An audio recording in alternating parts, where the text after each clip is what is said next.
106 KMEL.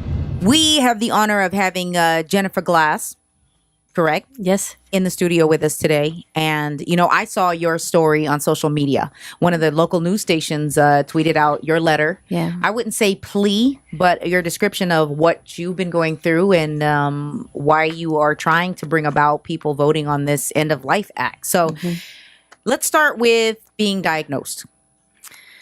I was diagnosed with advanced lung cancer in January 2013. And this was just 4 months after I got married. So we were newlyweds. My stepson, Tristan, is here with me today. I have a stepdaughter, Eloise, who was 4 years old at the time. And we really learned to be a family under the shadow of life-threatening illness. Yeah. One of the things that meant for us was learning how to talk about it as a family, which we did. And from the beginning, it was really important to me to have options, all the options I could, have options for how to treat my cancer, options for how to live with this disease as long as I can, and options for how to end my life when that time comes. And that's what this legislation is about, giving Californians options at end of life. Right. I don't think it's any kind of terminal illness or, obviously it's not at that point with you yet, but there are people out there who are ready to just move on. When you first heard the news from the doctor, what was going through your mind when you were sitting there? Obviously you were shocked, probably. What were some symptoms that got you in there for him to even diagnose you? I had no symptoms. At all? At all. We discovered this. It was the day after Christmas. As I said, we were newlyweds. We had done a renovation, moved into a new home in San Mateo, had all our family together for Christmas. And the next day, that evening, my husband, Harlan, was giving me a little neck rub, and he felt a lump at the base of my throat.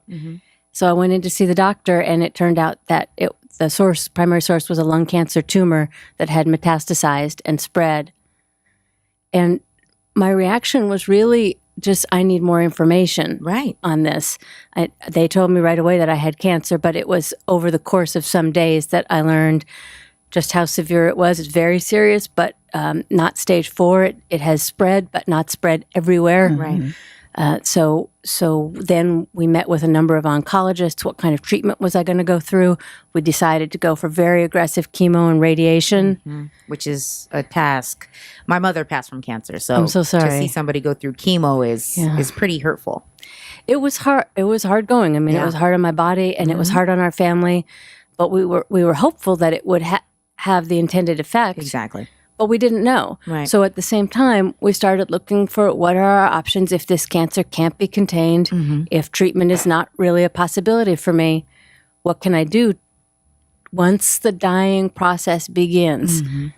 And I want to be really clear about this. This legislation is not for someone who's just having a bad day or someone who doesn't feel well. It is for someone who is diagnosed by 2 different physicians as being terminal. The disease is going to win. You're going to die from whatever the disease is. And once the dying process has begun, this simply gives you some options for how that's going to go in your final days and weeks. Are you a smoker? I am not a smoker. I did smoke casually when I was younger, but this is not a smoking-related cancer. Everybody asks about that. Yeah. I think there's a misconception about how specifically lung cancer, especially, at whatever stage is created. So you just not regularly. Not regularly, not for a long time. And this cancer that I have did not come from smoking. We know that. And I understand why people are curious about that, but I do take issue with the idea that if you did smoke, you somehow deserve this. Does that mean... I think deserves an ugly word. Deserves an ugly ugly word. I just think people kind of tie in, tie it in. cigarettes with, or any kind of tobacco with, giving people. But shoot, you can walk outside and get cancer. So this was not smoking related, and there was no definitive tie into what caused it.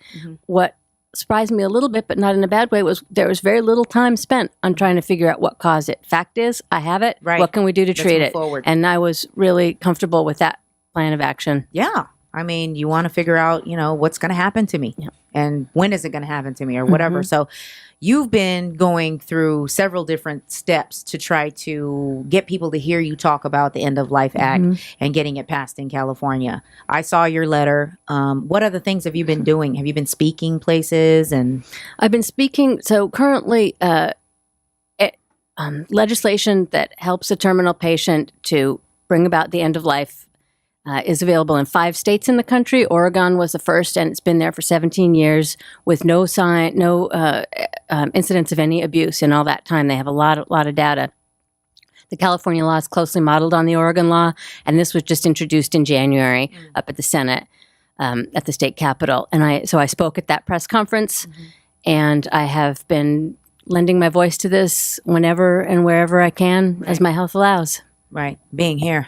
So the information I have says that polls are showing that a lot of people in the state of California are, they're supporting something like this being brought, and becoming an option.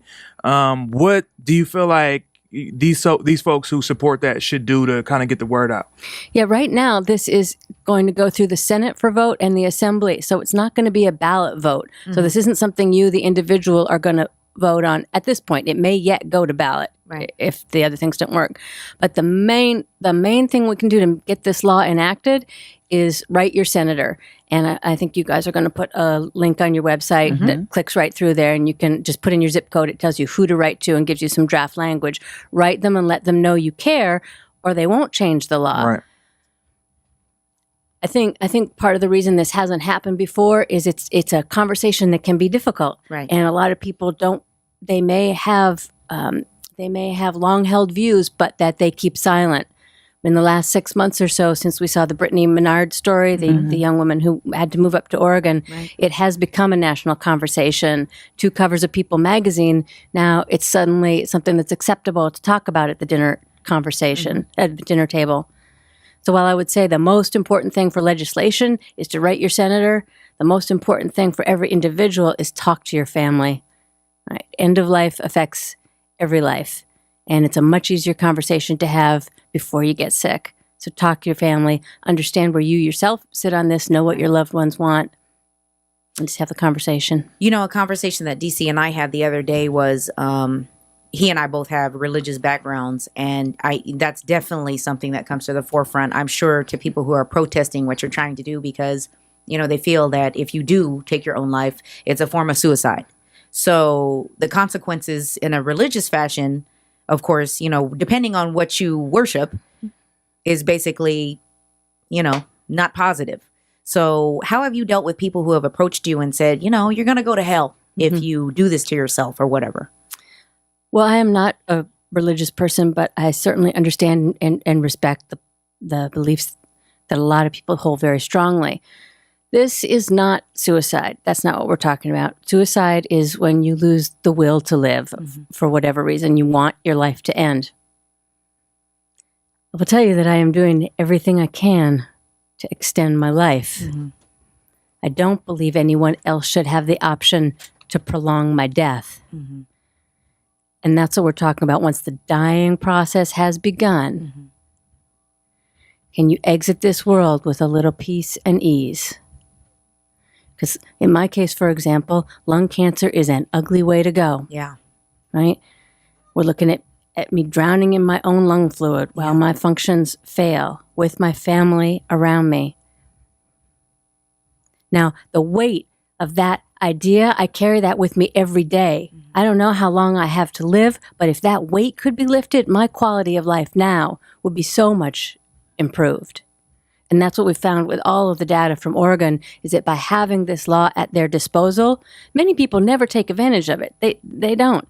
And a lot of people who do, they are terminally ill, they go get the medication, and then it turns out they died naturally with the medication in a drawer. But the peace of mind and quality of life and joy they had in their final days and months and even years is profound. Because we're talking about, in a way, releasing another stress that isn't necessarily needed to be on your back. and just kind of having it on your mind that, okay, if it really comes down to it, this is something that I have, and you're not worried about being in the hospital and your family having to see you in a way that you don't want, and that's going to be painful for you. Yeah. We're talking about quality of life. Yeah. And that has to include end of life. It's a transfer of energy, because when you have control, you're able to feel like, okay, I can deal with this now, and I can just live happily knowing that when that time comes and I feel that it's necessary, I can make that decision and I don't have to wait. Because I know, watching my mother pass, going through the chemo and through the last stages of it, she wasn't herself. I'm not trying to make a paint a grim picture for you, but she wasn't herself for years, and going through the medication and being, sedated half the time at the end. It was just not a pretty thing. And I don't even know, being the strong Catholic woman that she was and is, that she would have decided to do that. But I might have been the person to be like, you might want to consider this, Mom, because you're going through it right now. Bad. Well, no, that's an interesting point that you raised, because one of the very strong parameters of the law is that it has to be the individual's decision. Right. You can't be coerced by a family member or friend or anybody else. It has to be your decision that you want to do this, medically certified as having 6 months to live, and to be of sound mind to make the decisions. I don't think, if you ask anyone, do they want to die that way, no one will say yes. Right. But it's not a decision that you have to make now. It's an option we want to make available for when the time comes. Right. But the way the law stands now, we do not have the option. Of course, speaking from a person who's dealing with it and would like that option, I want you to put a message out there for everybody listening in the Bay. When I was diagnosed with cancer, friends and family said to me, Jennifer, you're going to beat this thing. You're fearless. Well, I am not fearless, but I have found ways to fear less.